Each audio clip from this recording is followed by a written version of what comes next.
ماہ میلاد النبی صلی اللہ علیہ وآلہ وسلم کی آمد ہے۔ یہ مہینہ عیسوی لحاظ سے اگست کا مہینہ ہے، اور اسی ماہ کی 25 تاریخ سن 1900 حضور سرور عالم صلی اللہ علیہ وآلہ وسلم کی ختم نبوت کے دفاع کے لیے حضرت اعلیٰ رئیس المجددین امام المسلمین سیدنا پیر مہر علی شاہ صاحب گیلانی قدس سرہ العزیز کی قیادت میں مسلمانوں کے مشائخ، علماء، زعماء لاہور کی زمین پر مدعی نبوت کے ساتھ مناظرہ کی غرض سے، مباہلہ کی غرض سے، حق اور باطل کے اظہار کی غرض سے تشریف فرما ہوئے، اور وہ باطل کا نمائندہ میدان میں نہ آیا۔ نتیجتاً 25 اگست سن 1900 کو مسلمانوں کو فتح مبین کی نعمت سے سرفراز فرمایا گیا۔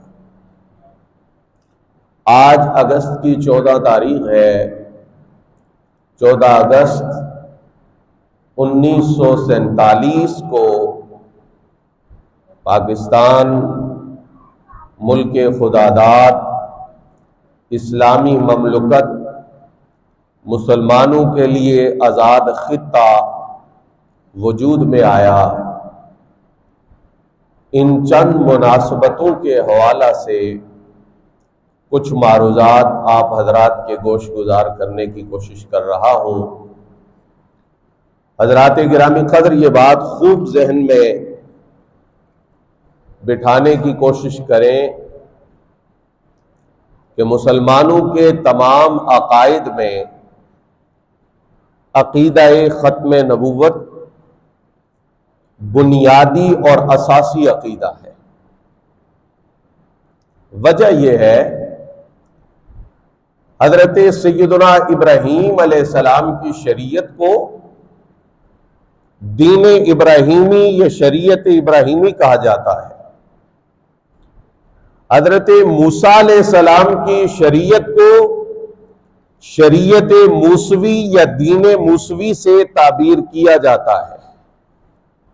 حضرت عیسیٰ علیہ السلام کی شریعت کو دین عیسوی یا شریعت عیسوی سے تعبیر کیا جاتا ہے، اور ہمارے آقا و مولا صلی اللہ علیہ وآلہ وسلم کی شریعت کو دین محمدی اور شریعت محمدی سے تعبیر کیا جاتا ہے۔ اس نقطہ پر غور فرمائیں۔ دین ابراہیمی، دین موسوی، دین عیسوی، دین محمدی، اس کا مطلب یہ ہے کہ نبی کے بدلنے سے دین کا سارا ڈھانچہ تبدیل ہو جاتا ہے۔ اب چونکہ جناب ابراہیم علیہ السلام سچے رسول، جناب موسیٰ سچے رسول، جناب عیسیٰ سچے رسول، اور ہمارے آقا و مولا صلی اللہ علیہ وآلہ وسلم تمام سچے رسولوں کے سردار اور سچے نبی اور سچے رسول، لہذا ان ہستیوں کی طرف جس دین کی نسبت ہوئی وہ سارے دین سچے ہیں، لیکن جب نبی جھوٹا ہوگا تو اس کی طرف جو دین منسوب ہوگا وہ دین بھی جھوٹا ہوگا۔ تو نبی کے تبدیل ہونے کی وجہ سے لوگ کہتے ہیں کہ جناب جو لوگ ختم نبوت کا انکار کرتے ہیں بس نماز وہ بھی پڑھتے ہیں، ظاہری حلیے ان کے بھی ایسے ہیں جیسے کہ مسلمانوں کے ہیں، تو یہ اتنا بڑا اختلاف کیوں ہے؟ بھائی اختلاف اس لیے ہے کہ جب نبی چینج ہوتا ہے پھر کلمہ بدلتا ہے، پھر کتاب بدلتی ہے، پھر نماز بدلتی ہے، پھر حج بدلتا ہے، پھر دین کے تمام تر معاملات کے اندر تبدیلی آتی ہے۔ اب اگر نبی سچا ہو تو اس دین کو بلا جھجک اپنایا جا سکتا ہے، بلکہ اپنانا لازم اور ضروری ہے، لیکن اگر کوئی شخص جھوٹا مدعی نبوت ہو تو جس دین کو لانچ کرنے کے لیے وہ میدان میں آتا ہے وہ دین بھی جھوٹا ہوتا ہے، اور اس دین پر چلنا انسان کے لیے جہنم کی طرف جانے کی خبر ہوتی ہے۔ تو بنیادی عقیدہ ختم نبوت ہے۔ اب اس عقیدہ کے خلاف مرزا غلام قادیانی کی جو تحریک تھی وہ سن 1900 سے کئی برس پہلے شروع ہو چکی تھی، چونکہ یہ جو باطل پرست لوگ ہوتے ہیں یہ فوری طور پر اپنا باطن ظاہر نہیں کرتے، وہ پہلے ایک عالم کے روپ میں سامنے آیا، پھر مناظرے کرنے لگا، پھر اس نے کہا کہ میں مجدد ہوں، پھر اس نے مہدی ہونے کا دعویٰ کیا، یعنی یہ سٹیپ بائی سٹیپ، اور عیسیٰ ابن مریم ہونے کا دعویٰ کیا، اور پھر بالآخر اس بدبخت نے نبی اور رسول ہونے کا دعویٰ کیا۔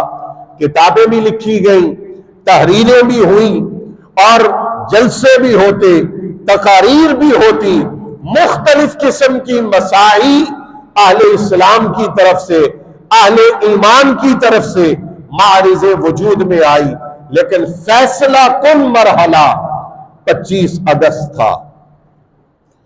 ہر مسلمان کے ذہن میں 25 اگست کی تاریخ یوم فتح مبین کے طور پر ہونی چاہیے۔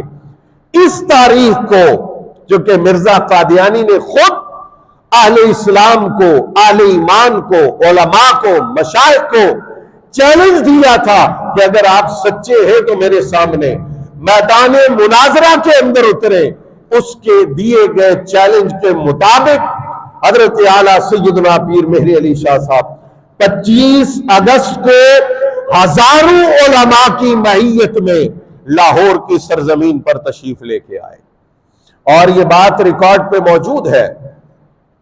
ظاہر ہے جب تک آپ کو پتہ نہ ہو کہ مخالف حملہ کیسے کیسے کر سکتا ہے تو آپ اس کا جواب دینے کی تیاری نہیں رکھتے، اور صحیح طریقے سے تیاری کر بھی نہیں سکتے۔ جب لاہور کی سرزمین کے اندر حضرت اعلیٰ سیدنا پیر مہری علی شاہ صاحب تشریف لائے، تمام مکاتب فکر جو مسلمانوں کے تھے وہ سب وہاں موجود تھے۔ حضرت نے وہاں پر یہ ارشاد فرمایا کہ اس کا جو دعویٰ ہے قادیانی کا، اس پر اس کے پاس یہ دلیل ہے، یہ دلیل ہے، یہ دلیل ہے، یہ دلیل ہے۔ آپ نے اس کی طرف سے دیے جانے والے دلائل کو ذکر فرمایا، چونکہ آپ نے اس وقت تک اس کے رد کے اندر باقاعدہ تصنیف بھی فرمائی تھی، آپ نے کتاب لکھی تھی اس کے خلاف، ہدیت رسول آ چکی تھی، تو آپ نے ڈیٹیل کے ساتھ اس کے دلائل کا ذکر کیا۔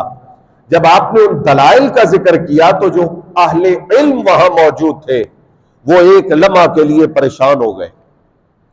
انہوں نے کہا کہ اگر اس قسم کے دلائل جو پیر صاحب بیان فرما رہے ہیں اس نے ذکر کر دیے تو پھر اس کا ہمارے پاس جواب کیا ہوگا؟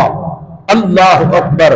حضرت اعلیٰ پیر مہری علی شاہ صاحب نے جب علماء کی حیرت اور پریشانی دیکھی تو آپ نے فرمایا اب سنو، یہ دلیل ذکر کرے گا تو پھر اس کا یہ جواب ہوگا، یہ دلیل ذکر کرے گا تو اس کا یہ جواب ہوگا، یہ دلیل ذکر کرے گا تو اس کا یہ جواب ہوگا۔ جتنے اہل علم وہاں بیٹھے تھے، آج سے 126 سال پرانی بات ہے، اس وقت علم بڑا اعلیٰ تھا، علماء بڑے پختہ تھے، معیار علم بہت اونچا تھا۔ وہ عرض کرنے لگے حضور کتابیں تو ہم نے بھی پڑھی ہے، اساتذہ کے پاس ہم بھی بیٹھے ہیں، پڑھانے والوں میں ہمارا نام بھی آتا ہے، پر یہ جو علم آپ بیان کر رہے ہیں اس تک ہماری رسائی آج تک نہیں ہوئی۔ یہ آپ کہاں سے بیان کر رہے ہیں؟ یہ دلائل اور یہ دقیق مباحث کہاں سے ذکر فرمائی جا رہی ہیں؟ تو آپ نے اس وقت ارشاد فرمایا کہ کچھ علم وہ ہوتا ہے جو ہم بھی تمہاری طرح کتابوں سے سیکھتے ہیں، اور کچھ علم وہ ہے جو کتابوں کے واسطہ کے بغیر براہ راست سیدنا علی کرم اللہ تعالی وجہہ الکریم کی بارگاہ سے ہمارے سینے میں اتارا جاتا ہے۔ فرمایا یہ اس علم کا میں اظہار کر رہا ہوں بحمد اللہ تعالی۔ آج کچھ ایسے لوگ بھی میدان کے اندر ہیں جو کہتے ہیں پتہ نہیں مناظرہ ہوا تھا، پتہ نہیں ہوا تھا، پتہ نہیں پیر صاحب آئے تھے، پتہ نہیں پیر صاحب نہیں آئے تھے۔ یہ وہ لوگ ہیں جو قادیانیوں کو، مرزائیوں کو ڈیفینڈ کرنے والے لوگ ہیں، اور ہمارے بچے، ہمارے نوجوان ان سے متاثر ہوتے ہیں۔ بھائی بچوں کو یہ بتاتے ہو من گھڑت قصے کہ فلاں نے کہا چشتی رسول اللہ، فلاں نے کہا قادری رسول اللہ، چشتی رسول اللہ ہو یا قادری رسول اللہ ہو یا نقشبندی رسول اللہ ہو، ہم کہتے ہیں یہ باتیں من گھڑت ہیں، ان کا حقیقت سے کوئی تعلق نہیں ہے۔ اگر کوئی بھی رسول اللہ کے بعد دعوی نبوت کرے تو یہ کفر ہے، پر عجیب منطق ہے، چشتی رسول اللہ کا جملہ کہتے ہو کہ کفر ہے، تو جو قادیانی رسول اللہ کہتے ہیں وہ کون ہے؟ بولیے مسلمان ہیں یا کون ہے؟ اب ان کے جواب میں انہیں کافر کہنے کی بجائے یہ مرزائیوں کا چمچہ کہتا ہے نہیں، قادیانیوں کے اعضائے وضو بھی قیامت والے دن چمک رہے ہوں گے، ہم جنت میں جائیں گے، وہ بھی جنت میں جائیں گے۔ پیمانہ ایک رکھو، معیار ایک رکھو۔ اگر حضور کے بعد دعوی نبوت کر کے کوئی اور، ہمارا یہ عقیدہ ہے، دعوی نبوت رسالت کرتا ہے وہ دائرہ اسلام سے خارج ہے۔ اگر قادیانی اپنے بارے میں کہتا ہے میں اللہ کا رسول ہوں تو صرف وہ اسلام کے دائرہ سے خارج نہیں، اس کے پیروکار بھی دائرہ اسلام سے۔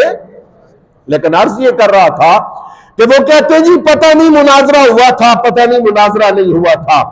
چلے ایک لمحہ کے لیے میں کہتا ہوں اس بحث کو چھوڑ دیں، مناظرہ ہوا تھا یا نہیں ہوا تھا۔ حضرت پیر میر علی شاہ صاحب نے مرزا کے رد کے اندر جو ہدیت الرسول تحریر فرمائی وہ تو آج بھی موجود ہے، اگر تم ان کے نمائندے ہو تو اس کا جواب دے دو۔ شمس الہدایہ آج بھی موجود ہے، اگر تمہیں مرزائیوں سے پیار ہے تو تم اس کا جواب دے دو۔